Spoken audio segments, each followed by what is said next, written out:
CLEAR is the new token associated with the protocol. It's a migration of Next, which is the token that was associated with Connext. CLEAR is a mechanism that allows for basically stakeholders within the ecosystem to incentivize growth of the protocol depending on where they want liquidity to flow. A few months ago, we had a governance proposal by a team called Vending Machine that proposed this new mechanism to allow for staking of Next, where Next stakers can vote on where incentives should flow within the protocol to new ecosystems. The idea here was to basically incentivize solvers to go and hold capital on new chains. This targets a very, very interesting and important problem in the solver space today. Today, Everclear kind of solves this problem associated with solver rebalancing, which means like if you're a intent solver, if you are a person that is helping make intent bridge transactions happen across chains, you have to go and hold liquidity on a bunch of chains in order to make those transactions happen. But when you go and you fill a transaction, for instance, on Arbitrum, you are giving your capital on Arbitrum, and then you're receiving funds from the user coming from wherever they're coming from, right? If that's coming from Optimism, then you go and receive funds on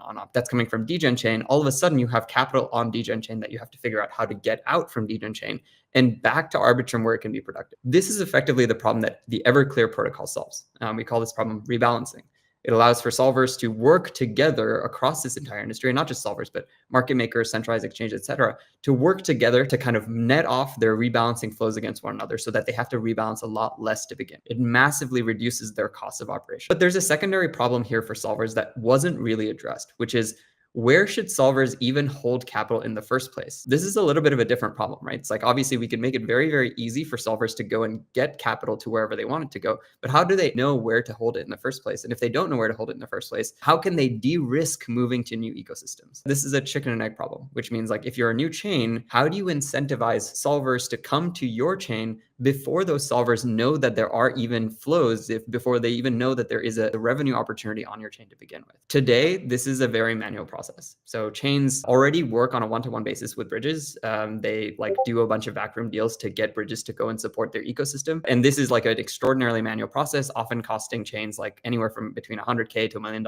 in like fees, like incentives, and then sometimes like partnership deals. In general, only a small percentage of chains are actually able to even really do this. 8 to 10 chains today that have good bridge support, and then the rest of them just don't. You know, the vast majority of chains that are out there today, especially some of the like longer tail app chains, don't have any easy way to get into and out of the ecosystem. And when that happens, you kind of have this like blockage of liquidity. There's no way for people to go and like farm in an ecosystem or to go and build apps there. This is one of the main things that's kind of like differentiating chains that are winning from chains that are not at the moment. Ideally, this shouldn't be such a manual process, right? Ideally, this should be democratized. A chain should just be able to go and incentivize any solver on any bridge to just go and support their ecosystem. There shouldn't be a need to have this like manual one-to-one BD experience. This is in effect what CLEAR does. If Everclear is a system to let solvers bring liquidity to whatever chain very, very cheaply, CLEAR is a marketplace to let those solvers figure out where to go, because there are upfront incentives that they get from the kind of CLEAR system to go and deposit liquidity there before there is actual fee revenue available. How does this work? This mechanism is somewhat similar to vote escrowing, where CLEAR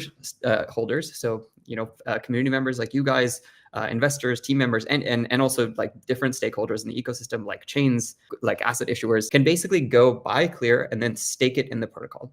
Staking in the protocol gives you vbCLEAR, vote bonded CLEAR, very similar to vote escrow. vbCLEAR holders can then go and vote on chains where they want incentives to flow towards, and that directs emissions of CLEAR over time to those chains, to basically solvers that are going and settling on those chains. Over time, this drives more kind of fee revenue for both the solvers and then also for Everclear itself. And that fee revenue flows back to the CLEAR holders, the people that are going and locking funds in the vote bonding system. So one of the big differences is that vote escrowing is historically centered around like bootstrapping liquidity, driving like TVL into pools. Whereas in Everclear and within the CLEAR vote bonding system, the model is centered around driving volume, basically driving settlements to a certain chain. So it's a little bit of a different incentive paradigm, and that we think that this actually drives more desirable behavior. One of the big problems with vote escrowing is that people just go and bootstrap lots and lots of liquidity for pools that don't have any usage, which just wouldn't ever really happen here. There's a one-to-one coupling between volume and then fees that are earned. The second thing that's quite different is that there is vote bonded tokens are not permanently locked in the same way that vote escrow tokens are.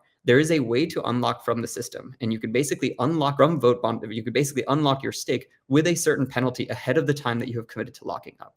And we think that this is one of the primary differentiators that makes vote bonding a much more kind of desirable economic activity than vote escrowing, where there is just this like permanent lock paradigm where you're just sort of incentivized to race to the bottom by continuously locking all of your funds forever.